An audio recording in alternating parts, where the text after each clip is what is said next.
Bonjour à tous, dans cette vidéo, je vais donner mes recommandations SEO pour améliorer la visibilité d'un atelier de menuiserie à Bordeaux. C'est parti. Alors, on va commencer par votre fiche Google Business Profile, que voilà, donc atelier Girondin à Bordeaux. Ici, donc vous avez bien renseigné votre adresse, donc très bon point, c'est la base, vos horaires d'ouverture, numéro de téléphone, donc ça c'est OK. Vous avez quelques avis, 8 avis.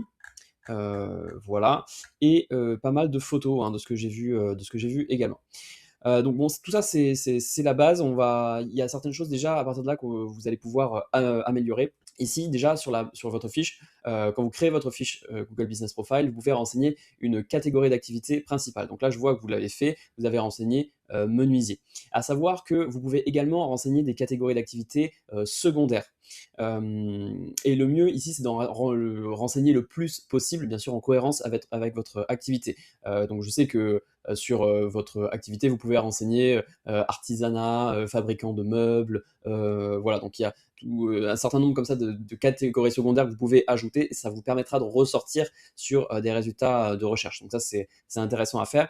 Ici, vous avez mis votre nom d'entreprise, très bien. Vous pourriez, également vous permettre de rajouter votre mot-clé, principal avant, par exemple, donc ça pourrait être, menuisier ou atelier de menuiserie, sans renseigner, la commune, Bordeaux, parce que ça peut être, sanctionnable par Google. Mais voilà, vous pourriez vous permettre de rajouter ce mot-clé également, ce qui peut, voilà, vous pousser la fiche dans les résultats de recherche.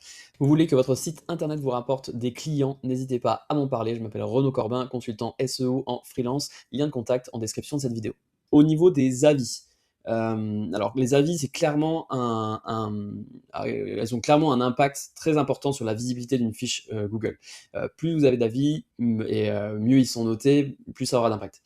Donc ici, je précise, il vaut mieux avoir un avis, négatif que pas d'avis du tout. Alors je nuance un peu, bien sûr si vous avez que des avis négatifs, ce sera désastreux voilà, pour votre entreprise.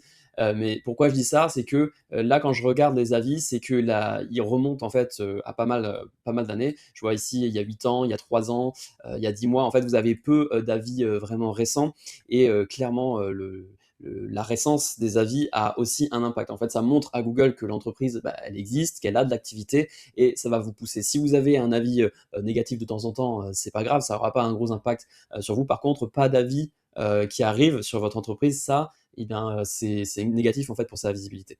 Donc, je ne sais pas si vous avez un process en interne pour collecter, vos avis, mais je vous invite à y réfléchir. Si, voilà, vous avez un client, bah, la prestation s'est bien passée, n'hésitez pas à lui demander, lui préciser aussi que, voilà, si la personne est contente, ben, lui préciser que, bah, vous, ça vous aide dans votre activité, et donc, voilà, donc je vous encourage à demander des avis à vos clients et quand vous en avez, à y répondre. Donc là, je vois que vous l'avez fait pour certains d'entre eux, ici, pas tout le temps, pas systématiquement. Donc là, je vous encourage à y répondre pour la même raison, hein, qu'il soit positif ou négatif. En fait, ça montre également que votre entreprise existe, voilà, que vous avez de l'activité et Google aime bien l'interaction. Donc je vous encourage à le faire et j'allais dire c'est d'autant plus important si l'avis est négatif. Ici, je vois que vous avez un avis négatif. Je ne sais pas ce qui s'est passé ici, peut-être un défaut de communication avec cette personne, peut-être pas. Ça arrive aussi que des fois, il y a des gens qui laissent des commentaires alors qu'on n'a jamais eu affaire à eux.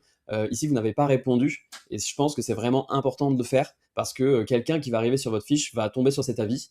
On lit les avis, hein, c'est en tant que consommateur, et là, on se demande ce qui s'est passé. On se demande ce qui s'est passé.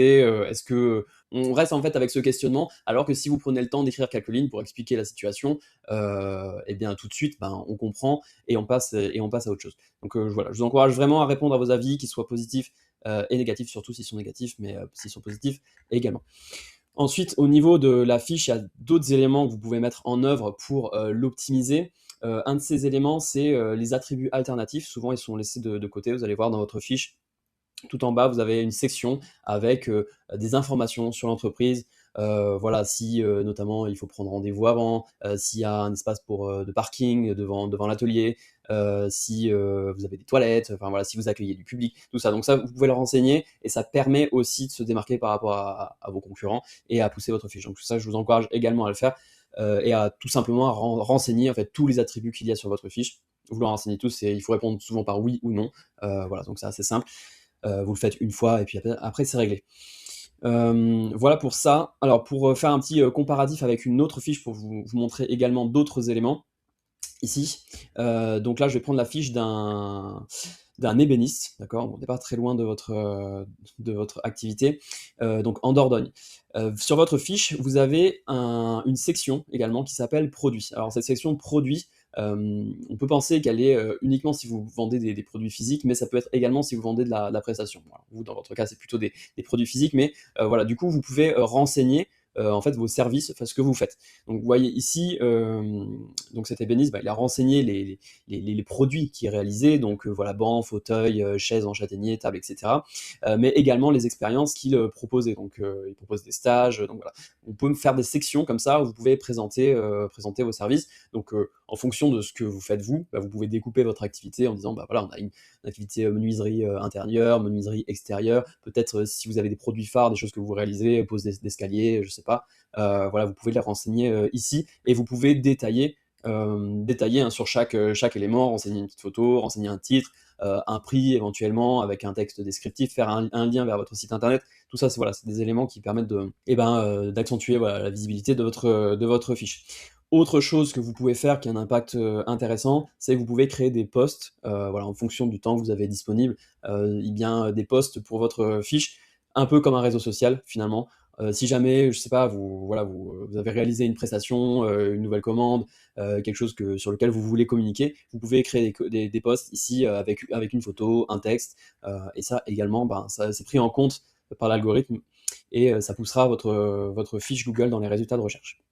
Alors on va maintenant regarder ce qui se passe sur votre, site internet Atelier Girondin et avant de regarder, dans le détail, votre site et de naviguer dessus, je vais le passer au travers d'un outil SEO qui s'appelle Alloscan, qui va déjà me donner un certain nombre d'informations sur le trafic, que réalise votre site internet. Donc de ce que je peux voir ici, Atelier Girondin, vous avez une dizaine de pages, positionnées, c'est-à-dire que c'est des pages qui apparaissent sur des résultats de recherche, assez peu de positions. Les positions, c'est les mots-clés sur lesquels vous apparaissez, donc à peu près 25. Je précise ici que ça reste des estimations, peut-être que la réalité est un peu différente, mais ça permet d'avoir un ordre d'idée. Trafic organique estimé, à peu près voilà, une dizaine de visites par mois, là aussi, bon, c'est possible que ce soit plus, c'est souvent plus en général, que ce qui est estimé. Si on regarde un peu plus précisément les mots-clés sur lesquels vous apparaissez sur votre nom de marque, Atelier Girondin. Donc bon, ça c'est une bonne nouvelle déjà que vous avez un trafic de marque. Voilà. Et après, il y a un certain nombre de mots-clés. Voilà, par exemple, menuiserie, agencement Bordeaux, sur lesquels vous apparaissez en 7e position ici, avec un volume de recherche quand même intéressant, 70 recherches par mois. Donc voilà, ça c'est intéressant. Après, finalement, assez peu de recherches vraiment, sur des mots-clés, commerciaux. Alors il y a toujours cette, idée de voilà, menuiserie, agencement Bordeaux, ça c'est pas mal aussi. Atelier de menuiserie, Bordeaux, mais là, voilà, on arrive sur des positions qui sont quand même très loin, 55e position. Là, clairement, c'est des mots-clés qui ne génèrent pas de trafic. Donc voilà, assez peu de trafic, organique finalement, lié à votre site internet. Donc voilà, si vous souhaitez développer votre référencement naturel, l'idée ici, ça va être de retravailler, le site internet pour viser des mots-clés. Donc ces mots-clés, il faudra les choisir. En général, on choisit plutôt, voilà, des mots-clés transactionnels ou commerciaux, ceux qui sont susceptibles de vous amener, de l'activité, voilà, pour votre entreprise et on va les choisir, bah, en fonction du volume de recherche notamment. On va plutôt chercher à se positionner sur des mots-clés qui sont recherchés. Donc pour faire ça, on peut utiliser un outil comme celui-ci qui va nous donner des informations. On peut aussi utiliser la Google Search Console, qui est un outil gratuit que vous pouvez lié à votre site internet et qui va vous dire concrètement ben, sur quel mot-clé votre site ressort, etc. Et là, ce ne sera pas des estimations, ce sont des données réelles. Donc ça, c'est ce que je vous encourage à faire si jamais vous ne l'avez pas déjà fait. Donc voilà, donc sélectionnez les mots-clés et ensuite optimiser le site. Donc optimiser, ça veut dire retravailler le contenu du site internet pour cibler ce mot-clé précisément et pour apparaître le plus haut possible finalement dans les résultats de recherche de Google. Cela étant dit, on va regarder ce qu'il y a sur votre site internet. Donc voilà, donc votre site, bon, il est assez basique, on va dire. De ce que je peux voir ici, j'imagine que c'est plutôt, c'est peut-être vous ou quelqu'un de votre équipe qui l'avait, réalisé, et il y a aucun mal à ça. Comme je dis souvent, voilà, il vaut mieux avoir un site, qui est bien optimisé pour le SEO, qui vous rapporte des clients plutôt qu'un un joli site qui est invisible. Donc voilà. Alors, il est assez classique. Vous avez une page d'accueil et ensuite vous avez différentes pages catégories. Donc, sectionnées menuiserie extérieure, intérieure, agencement également. Alors, ce qu'on peut regarder ici, c'est un élément d'optimisation sur vos sites, sur les sites internet, c'est notamment ce qu'on appelle la balise title, qui est un élément du code HTML qu'on va renseigner sur le site internet. Et ce qui est important, c'est de faire apparaître votre mot-clé dans la balise title. Ici, là, pour cette page-là, par exemple, la balise title, c'est menuiserie extérieure, atelier Girondin. Alors, ce qu'il y a, la problématique par rapport à cette balise title, c'est que menuiserie extérieure, ça va peut-être être un peu trop général par rapport à la demande de l'internaute.